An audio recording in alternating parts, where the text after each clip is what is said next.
I got off my flight around 6 hours ago and I am already back to work bright and early this morning. Some say I'm mad.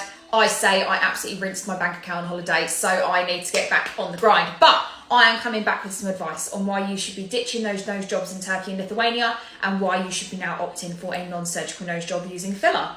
Sounds weird? Let's talk about it. So what is a non-surgical nose job? So a non-surgical nose job is what it says on the tin. A non-surgical nose job is where we use a hyaluronic acid-based filler and we strategically place it just above and below the dorsal hump and sometimes in that tip of the nose to give it a lift. It straightens the nose, we can sometimes give it that really nice ski slope look, and we can create, funnily enough, a slimmer looking nose by adding filler.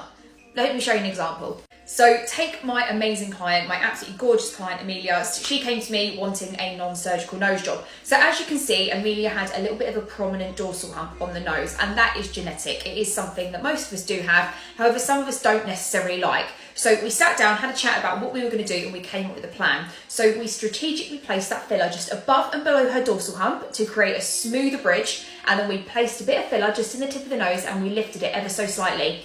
To also add that filler to the tip of the nose, we had to add a bit of structure, because you've got to remember, if you're adding filler to that tip of the nose, it can come a little bit heavy. So if we add a little bit of structure just underneath here, we can create a nice little lift without the nose drooping. And this was the after. Can you see how adding the tiniest bit of filler can actually just straighten that nose, lift the tip? She came back for a top up 4 weeks later, because I always offer my clients a free 4-week top up if they do want it, because it's super important with the nose that we underfill, we don't overfill, because if we overfill, then the filler will end up migrating and you'll look like one of those bottlenose-head dolphins. So we added that filler really nicely, really strategically.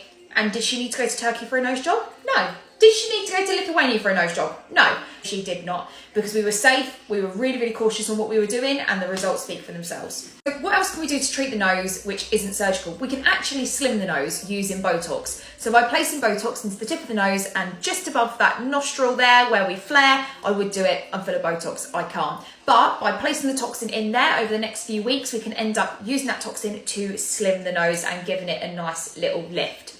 So if you're weighing up between the two, if you want a straighter nose and a bit of a lift, then you would go for filler, or if you are looking for a more slimmer and lifted nose, you would go for Botox. But if you're ever unsure, just message a practitioner and they will help advise what is best for you.